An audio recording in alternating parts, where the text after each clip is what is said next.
नमस्कार दोस्तों। ये लव जिहाद क्या है? अचानक लव जिहाद को रोकने के लिए एमपी से लेकर यूपी तक, कर्नाटका से लेकर हरियाणा तक की सरकारें इतनी बेचैन क्यों हो गई? अचानक ऐसा लग रहा है कि देश में बहुत बड़ी साजिश हो रही थी या हो रही है, जिसे रोकना जरूरी है, और उस साजिश का नाम है लव जिहाद। इस शब्द को इस तरह से प्रचारित किया जा रहा है जैसे लगता है भारत के खिलाफ न जाने कितनी बड़ी साजिश हो, और यह साजिश भारत के लिए इतनी बड़ी चुनौती है जिसे रोकना बीजेपी सरकारों के लिए बहुत जरूरी है। क्या है लव जिहाद? लव जिहाद का मतलब बीजेपी के मुताबिक, हिंदू महासभा के मुताबिक, कट्टर हिंदुत्ववादियों के मुताबिक, मुसलमानों से नफरत करने वालों के मुताबिक, अगर कोई हिंदू लड़की किसी मुस्लिम लड़के से शादी करता है, घर बसाता है, प्यार करता है, तो उनके हिसाब से लव जिहाद है। यह अलग बात है कि उसे इस तरह की शादियों को रोकने के लिए एक मुलम्मा चढ़ाने की कोशिश कर रहे हैं कि अगर कोई जबरन धर्म परिवर्तन कराता है, जबरन फंसाकर शादी करता है, ब्लैकमेल करता है, या नाम बदलकर, पहचान बदलकर शादी करता है, कानून तो हम उसके खिलाफ बना रहे हैं। नहीं, दरअसल यह वो मानसिकता है जो मानसिकता मुसलमानों से नफरत करने वाली है, जिस मानसिकता को यह कबूल नहीं कि कोई हिंदू लड़की किसी मुस्लिम लड़के से शादी करे। इस मानसिकता वाले लोग और इस मानसिकता वाली सरकारें ऐसे रिश्ते को लव जिहाद का नाम देती है। और लव जिहाद शब्द बीते 10 सालों में शुरुआत केरल से हुई थी। ये शब्द पहली बार प्रचलन में 2009 या 10 में आया था, जब केरला के मुख्यमंत्री ने लव जिहाद का जिक्र किया था, केरला के संदर्भ में जब वहां ऐसी कुछ शादियां हुई थी। और उसके बाद बीते 6-7 सालों में हम सब सुनते हैं जैसे कोई शादी होती है वो लव जिहाद हो जाता है अगर उसमें लड़की हिंदू है। अब इसे रोकने के लिए कानून बनाने की बात है, और वो कानून बनाने की कवायद शुरू हो चुकी है। लेकिन लव जिहाद क्या है दोस्तों? और मैं तो कहता हूं कि अगर ये लव जिहाद है कि किसी हिंदू लड़की ने किसी मुस्लिम लड़के से शादी की, अगर ये लव जिहाद है, तो ऐसे जिहादियों की तादाद बीजेपी में भी है, देश में तो न जाने कितनी है। लेकिन इसका मकसद सिर्फ ये नहीं है। इसका मकसद इसके पीछे उस नफरत की खाई को चौड़ा करना है। इसके पीछे मकसद यह है कि हिंदू मुस्लिम के बीच जो एक नफरत की दीवार है वो और ऊंची उठे। इसके बीच सोच यह है कि आने वाले समय में अब चुनाव है, फिर 2022 में यूपी में चुनाव है, तो अब एक बार फिर से लव जिहाद को खोजकर बोतल में बंद जिन जैसे निकलता है, वैसे अचानक लव जिहाद निकला है। आज के अखबारों की हेडलाइन में देख रहा हूं, कई अखबारों में लव जिहाद का जिक्र है। हालांकि उस संदर्भ में भी है कि राजस्थान के मुख्यमंत्री अशोक गहलोत समेत गैर बीजेपी सरकारों के 4 राज्यों ने, अशोक गहलोत के अलावा पश्चिम बंगाल, छत्तीसगढ़, पंजाब और एक और राज्य, इन राज्यों से अलग अलग मंत्रालय के मंत्रियों की तरफ से या नेताओं की तरफ से बयान आए हैं कि किसी भी सूरत में इस कथित लव जिहाद को रोकने वाला कानून भारत में मिले संवैधानिक अधिकारों की धज्जियां उड़ाएगा। भारत के संविधान में जो आजादी मिली है, धार्मिक आजादी, 2 वयस्क को अपने हिसाब से शादी करने की आजादी, अपने हिसाब से धर्म चुनने की आजादी, ऐसी आजादियों पर अंकुश और पाबंदी लगाने और नफरत की बुनियाद पर यह कानून बनाने की कवायद शुरू हुई। पहला बयान, बहुत तल्ख बयान अशोक गहलोत का आया और उसके बाद अलग राज्य सरकारों से। लेकिन जरा मैं व्याख्या करूंगा आगे। पहले एक बार अशोक गहलोत ने जो कहा शायद आप सुन चुके होंगे, लेकिन फिर भी, और मैं बता दूं मैं दिल्ली से बाहर हूं, लेकिन जब मैं कुछ वेबसाइट्स पर अचानक देखा तो मैं इस तरह की खबरों को देखकर बहुत अजीब लगता है कि क्या दौर है यार, और देश में क्या समस्याओं की कमी है। बेरोजगारी से लेकर, गरीबी से लेकर, आर्थिक मंदी से लेकर तमाम तरह की समस्याएं हैं। उन समस्याओं को छोड़कर आप लव जिहाद को एक एजेंडा बनाने लगते हैं, और यह लव जिहाद ऐसा एजेंडा बनता है कि अगर 2 आईएएस दंपत्ति टीना डाबी और अतहर जो कश्मीरी युवक हैं, उन्होंने शादी की थी 2018 में, 2 साल पहले। अतहर आमिरुल शफी कश्मीर के रहने वाले। हालांकि उन दोनों का प्यार उसके पहले 2-3 साल दोनों में एक दोस्ती थी और उस दोस्ती के बाद शादी की। टीना 2015 बैच की टॉपर थी है और अतहर उनके बाद नंबर 2 थे। दोनों ने शादी की। जब उन दोनों के प्यार के किस्से या दोनों के रिश्तों की खबरें मीडिया में आ रही थी, तब भी वो दौर था जब उसे लव जिहाद कहा जा रहा था। बहुत सारे जो हिंदूवादी लोग हैं उसे लव जिहाद कर रहे थे। अब जरा सोचिए, 2 पढ़े लिखे लोग, 2 वयस्क जो आईएएस में टॉप करते हैं, देश की सबसे प्रतिष्ठित परीक्षा में टॉप करते हैं, वो अगर शादी करते हैं, उसमें लड़की हिंदू है, लड़का मुस्लिम है, स्वेच्छा से शादी करते हैं, शादी के पहले उनकी दोस्ती है और उसे भी लव जिहाद कहा गया था तब। अब उसमें सिर्फ उसमें कहानी में एक मोड़ ये आया है कि उन दोनों ने तलाक की अर्जी दी है और चूंकि तलाक की अर्जी दी है तो फिर से ट्रोल किया जाने लगा और कहा जाने लगा कि देखो ये लव जिहाद था। जैसे तलाक हिंदू परिवारों में नहीं होता है, हिंदू दंपतियों में नहीं होता है। अगर आंकड़े उठाकर देख लें तो इस देश में तलाक, डाइवोर्स हिंदू परिवारों में मुस्लिम परिवारों के डाइवोर्स से कुछ फीसदी पॉइंट में है, लेकिन ज्यादा है। ऐसे आंकड़े मैं 2017 के देख रहा था, लेकिन चूंकि 3 साल पहले का है इसलिए उसके तफसील में नहीं जाता हूं।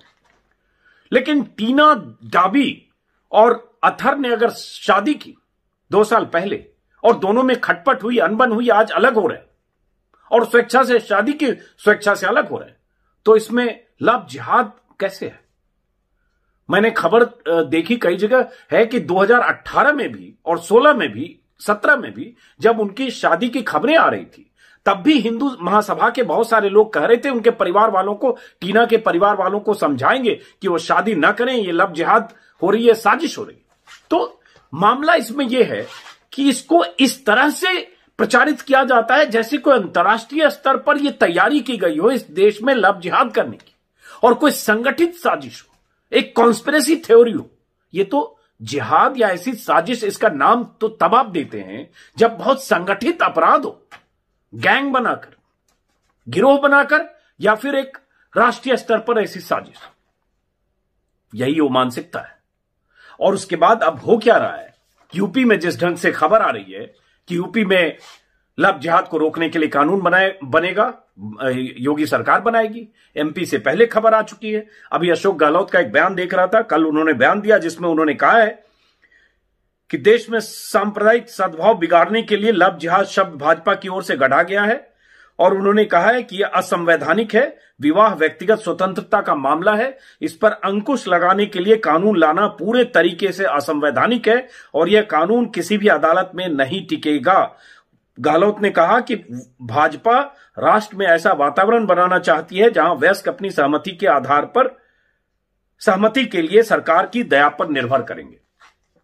सरकार की दया कहने का आशय यह है कि एमपी सरकार ने जिस तरह के कानून बनाने की बात कही है या जो खबरें आ रही है, उससे यह लगता है कि अगर कोई मुस्लिम लड़की, माफ करें, कोई मुस्लिम लड़का और कोई हिंदू लड़की शादी करना चाहते हैं तो उन्हें 1 महीने पहले डीएम को जानकारी देनी होगी, शादी से 1 महीने पहले। और डीएम को जानकारी देने का मतलब उसके खतरे आप समझ सकते हैं। उसके बाद अगर उनमें से पीड़ित पक्ष, मतलब लड़की को कहा गया पीड़ित पक्ष, ऐसा जितना मैं समझ रहा हूं, अगर उसके परिवार ने, ब्लड रिलेशन में किसी ने शिकायत की कि यह शादी लव जिहाद है या यह शादी डरा धमकाकर या दबाव में की जा रही है किसी भी ढंग से, तो उसके खिलाफ कार्रवाई हो सकती है, सजा हो सकती है और वो सजा अधिकतम 5 साल है। यहां तक कि अगर धर्म परिवर्तन होता है और उस धर्म परिवर्तन की शिकायत होती है तो भी शादी भी वैध नहीं होगी, शादी को खारिज किया जा सकता है, सजा तो होगी। उसी तर्ज पर उत्तर प्रदेश में भी कहा जा रहा है कानून बन रहा है। यूपी सरकार की तरफ से बीते कुछ महीनों में कई बार कई लोगों के बयान आए जिसमें कहा गया कि उत्तर प्रदेश के अलग अलग जिलों में, शामली, मुजफ्फरनगर, कानपुर, बागपत, अलग अलग इलाकों में ऐसी शादियां हुई है जो उनके हिसाब से, बीजेपी नेताओं के हिसाब से कथित तौर पर लव जिहाद है और साजिशन की गई नाम और पहचान बदलकर। और इसके लिए एक एसआईटी जांच के भी आदेश दिए गए कि यूपी में 12-13 ऐसी शादियां जिसकी जांच एसआईटी करेगी। लेकिन अभी मैं देख रहा था, न्यूज लॉन्ड्री ने एक विस्तार से स्टोरी छापी है और इससे आपको अंदाजा लगेगा कि कैसे लव जिहाद की थ्योरी को, प्रोपेगेंडा को ये लोग फैलाते हैं। न्यूज लॉन्ड्री ने छापा है, पांचजन्य आरएसएस का मुखपत्र है, अखबार है। उस अखबार ने एक सितंबर के पहले सप्ताह में कई पन्नों की एक स्टोरी छापी है। उनके हिसाब से खोजी रिपोर्ट है, लेकिन उस खोजी रिपोर्ट की कहानी में कितने छेद हैं उसको समझिए। उसमें छापा कि प्यार का इस्लामी कत्ल, ये उसका शीर्षक है पांचजन्य का। और पांचजन्य ने अलग अलग इलाके में जो लव जिहाद के मामले हैं यूपी में, उसका जिक्र करते हुए उसको इन्वेस्टिगेट किया कथित तौर पर और कहा कि कैसे ट्रैप में लिया गया, कैसे फंसाया गया, कैसे किसी हिंदू लड़की को किसी मुस्लिम लड़के ने नाम और पहचान बदलकर फंसाया, शादी की, धर्म परिवर्तन कराया, उसके बाद उसे छोड़ दिया, फिर कोई और शादी की, और ऐसी कहानियां हैं। उसको न्यूज लॉन्ड्री के रिपोर्टर है वसंत कुमार, उन्होंने उस रिपोर्ट का, पांचजन्य की रिपोर्ट का पोस्टमार्टम किया है और उसके बाद उन्होंने उस जो 3-4 केस हैं, 4-5 केस के हवाले से यूपी सरकार जिसकी एसआईटी जांच करवा रही है, एसआईटी से या पांचजन्य ने छापा है, उस केस में जितने किरदार हैं उनके बारे में विस्तार से लिखा है और बताया है कि उसमें कहीं कोई ऐसी चीज नहीं थी नाम और पहचान छिपाने वाली। उसमें एक शालिनी यादव का मामला है जो बहुत चर्चित मामला है, कानपुर की एक लड़की जिसने शादी की और शादी के बाद फैजल नाम के एक लड़के से शादी की। शादी के बाद उसके परिवार ने भी कहा लव जिहाद है। उस मामले में भी बहुत हिंदूवादी संगठनों ने और ऐसे लोगों ने उसको लव जिहाद की संज्ञा दी, लेकिन शालिनी ने अपने पति के साथ खुद वीडियो जारी करके कहा कि उन्होंने स्वेच्छा से शादी की, इसमें उन्हें तंग और परेशान न किया जाए। यह शालिनी की तरफ से वीडियो जारी हुआ, लेकिन उस केस को भी पांचजन्य और हिंदूवादी सारे संगठन लव जिहाद मानते हैं क्योंकि शालिनी का परिवार इस शादी के खिलाफ है। ऐसी और कहानियां उसमें छपी हुई है और उन कहानियों को देखने के बाद लगता है, और आप समझिए, आपको समझाने के लिए, मुझे तो मेरी राय पहले से ऐसी है, उन कहानियों को देखने के बाद और अगर आप समझेंगे तो साफ लगेगा कि जहां भी ऐसी शादी है उस शादी के खिलाफ, उस तरह के प्यार के खिलाफ, उस तरह की किसी आपसी रिश्ते के खिलाफ बीजेपी और बीजेपी के समर्थक ऐसे तमाम लोग हैं। और इसलिए उन्हें चूंकि यह नागवार गुजरती है कि कोई हिंदू लड़की किसी मुस्लिम लड़के से शादी करे, इसलिए इसको लव जिहाद नाम देकर एक मुलम्मा चढ़ाकर ऐसा कानून लाने की कोशिश हो रही है जिस कानून के जरिए स्वेच्छा से शादी को भी रोका जा सकेगा। क्योंकि 1 महीने पहले अगर जानकारी देनी होगी, 1 महीने पहले जानकारी देने का मतलब इस देश में समझते हैं। ऐसा नहीं है कि ऑनर किलिंग की कहानियां हम सब ने नहीं सुनी है, इधर घटनाएं ऐसी कम हुई है, लेकिन 20, 25, 15 साल पहले की कहानियों को याद करिए। हरियाणा और वेस्ट यूपी में अंतरजातीय शादियों पर, अंतर जातियों शादी मतलब किसी लड़की ने अगर दूसरी जाति में शादी की, कितनी हत्याएं हुई। उसमें अंतर धार्मिक मामला नहीं था, हिंदू मुस्लिम का मामला नहीं था। तो यह होता रहा है। परिवार को नागवार जिस परिवार को गुजरता है, अगर पुरातन पंथी सोच है, वो अपनी बेटी तक को कत्ल कर देते हैं। दामाद को तो छोड़िए, 20 कहानियां, 20 नहीं सैकड़ों। तो परिवार तो इस मामले में ऐतराज करेगा।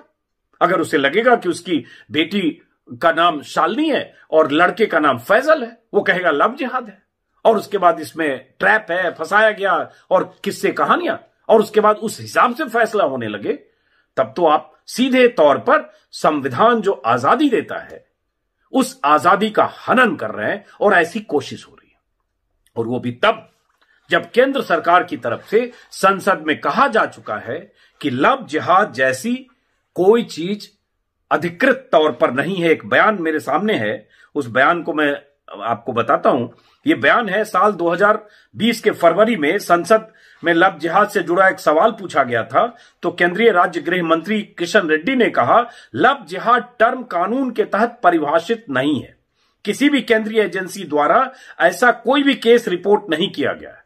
उन्होंने यह भी कहा कि संविधान का अनुच्छेद 25 नागरिकों को किसी भी धर्म को स्वीकार करने, प्रैक्टिस करने, प्रचारित करने की स्वतंत्रता देता है, बशर्ते पब्लिक ऑर्डर, नैतिकता और स्वास्थ्य का ध्यान रखते हुए किया जाए। तो ये तो संसद में केंद्र सरकार की तरफ से दिया गया अधिकृत जवाब और बयान है, जहां लव जिहाद टर्म को लेकर कोई परिभाषा नहीं है और ऐसी कोई जानकारी नहीं है। फिर ये लव जिहाद, फिर ये बीजेपी शासित 5 राज्य सरकारें ये लव जिहाद को लेकर कानून बनाने की बात कर रही है। इसी में एनडीटीवी की एक रिपोर्ट है कि 24 ऐसे केसों को जिन्हें लव जिहाद कहा गया, उनमें से 7 मामलों में पुलिस ने जो क्लोजर रिपोर्ट दाखिल की, उसमें पाया गया कि ये ऐसे केस थे जिसमें मुस्लिम शख्स के साथ हिंदू लड़की ने अपनी सहमति से शादी की थी। और एसआईटी इंचार्ज विकास पांडे के हवाले से बताया गया, बाकी मामलों में जांच जारी है, लेकिन ये सारे मामलों में कहीं ऐसा नहीं लगता कि इसमें, सारे मामले मतलब 7 मामलों में, कि इसमें कोई लव जिहाद जैसा मामला है। और तब योगी आदित्यनाथ का बयान है जिसमें जौनपुर में या कहीं वो एक बयान में उन्होंने कहा है कि जो लोग नाम और पहचान छिपाकर बहन बेटियों की इज्जत से खिलवाड़ कर रहे हैं, वो नहीं सुधरे तो राम नाम सत्य यात्रा निकलने वाली। तो अगर मुख्यमंत्री इतनी बड़ी बात कह देते हैं कि राम नाम सत्य यात्रा निकलने वाली, एक तरह से राम नाम सत्य की यात्रा का क्या मतलब होता है आप समझते हैं। और राम नाम सत्य मतलब मौत के बाद की अंतिम यात्रा। तो एक तरह लगता नहीं, एक तरह से कि मुख्यमंत्री बहुत ऐसी चेतावनी दे रहे हैं जिसका आशय अंतिम यात्रा से हो। यह सवाल भी है। और मैंने कहा कि बहुत सारे ऐसे मामले मैंने देखे हैं और न्यूज लॉन्ड्री में भी कई ऐसे मामलों का जिक्र है। लखनऊ से लेकर कानपुर, इलाहाबाद, अलग अलग शहरों की कहानियां, जिन कहानियों को लव जिहाद कहा जा रहा है, दरअसल उन कहानियों में आपसी रजामंदी भी थी, कई सालों का परिचय भी था, एक दूसरे को जानते थे, एक दूसरे के घरों में जाते थे, एक दूसरे के धर्म और धर्म से जुड़े कामों और उनकी धार्मिक मान्यताओं को अच्छी तरह जानते थे, और उसके बाद उन्होंने शादी की और वो शादी टूट गई या उस शादी में अनबन हुई और उसके बाद मुकदमेबाजी हुई और उसे लव जिहाद का नाम दिया गया। ऐसे कई मामले हैं। तो मेरा इस वीडियो का मतलब यह है, कहने का आशय यह है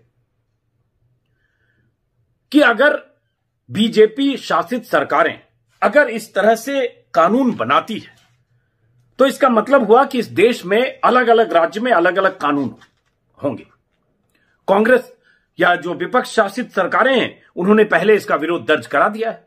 तो इसका मतलब बीजेपी की सरकार जहां है वहां अगर किसी हिंदू लड़की ने किसी मुस्लिम लड़के से शादी कर ली, और शादी कर ली क्या, करने से पहले आपको सरकार को सूचना देनी होगी, और धर्म परिवर्तन अगर किया, परिवार ने शिकायत कर दी, तो इसके खतरे आप समझ लीजिए, जेल भी, शादी की वैधता पर भी सवाल, शादी कैंसिल भी की जा सकती है, और उसके बाद जो भुगतना होगा उसके लिए तैयार रहें वो प्रेमी जोड़े, युगल जोड़े जो वयस्क हैं, जिन्हें भारत का कानून, भारत का संविधान उन्हें अपनी मर्जी से अपना जीवन साथी चुनने और धर्म चुनने की आजादी देता है। 2 वयस्क, 2 एडल्ट अगर अपनी मर्जी से शादी करते हैं, अपनी मर्जी से धर्म चुनते हैं, धर्म परिवर्तन करते हैं, तो बीजेपी की सरकारें जहां हैं वहां ऐसे मामलों में जेल की सलाखों तक भेजने के पर्याप्त इंतजाम किए जा रहे हैं। इस कानून से तो यही समझ में आती है बात, क्योंकि लड़की के परिवार वाले यकीनन विरोध करेंगे, पुलिस में शिकायत करेंगे, पुलिस जांच करेगी, और जहां जिस सरकार के मुखिया की सोच ऐसी है कि हिंदू लड़की ने अगर मुस्लिम लड़की से शादी की तो लव जिहाद है, वहां सोच सकते हैं कि पुलिस की कार्रवाई किस तरह से होगी। अगर कानपुर में शालिनी यादव नाम की लड़की अपना वीडियो जारी करके कह रही है कि उसने स्वेच्छा से फैजल से शादी की, तब अगर उसे लव जिहाद का मामला मान लिया गया और उसकी जांच की बात हो रही है, तो समझ सकते हैं कि बाकी मामलों में क्या होगा। और यह वो सोच है कि तनिष्क के विज्ञापन में भी अगर लड़की हिंदू है और उसने शादी की किसी मुस्लिम से, तो देश भर में एक ऐसा माहौल बनता है कि तनिष्क को विज्ञापन वापस लेना पड़ता है। ये उस सोच के लोग हैं कि अगर अक्षय कुमार की फिल्म आती है, जो मोदी समर्थक हैं, लेकिन उनकी फिल्म लक्ष्मी में अगर अक्षय कुमार आसिफ बनते हैं और उनकी गर्लफ्रेंड हिंदू है, तो लोगों को उसमें एतराज होता है और उसे लव जिहाद का मामला मानते हैं, उसके खिलाफ ट्विटर पर ट्रेंड कराते हैं। वो भी तब जब अक्षय कुमार बार बार कहूंगा मोदी समर्थक है। ये उस सोच के लोग हैं कि असम में एक सीरियल चलता है, एक वहां के मनोरंजन चैनल पर, उसमें लड़की हिंदू है, लड़का मुस्लिम है, दोनों में प्यार है, दोनों एक दूसरे की केयर करते हैं, और उस सीरियल के खिलाफ पूरे असम में मुहिम चलती है कि लव जिहाद को प्रचारित करने वाला यह सीरियल है, और उसके बाद असम पुलिस उस पर रोक लगा देती है। हालांकि यह अलग बात है कि हाईकोर्ट ने उस सीरियल के प्रसारण की इजाजत दे दी। तो इस सोच के लोगों ने ही, इस सोच की सत्ता ने लव जिहाद टर्म कॉइन करके, और उसके बाद उसके इर्द गिर्द ऐसी शादी, ऐसे दो वयस्कों के प्यार को, जिसमें अगर एक हिंदू है एक मुस्लिम है, और खासतौर से अगर लड़की हिंदू है, अगर लड़का हिंदू है तो कोई दिक्कत नहीं, उसे रोकने, उसे एक मुद्दा बनाने और उसे मुद्दा बनाकर लव जिहाद का जामा पहनाकर सांप्रदायिक आधार पर एक ध्रुवीकरण करने, एक आक्रोश का माहौल बनाने की कोशिश का नाम है लव जिहाद को रोकने के लिए बनने वाला यह कानून।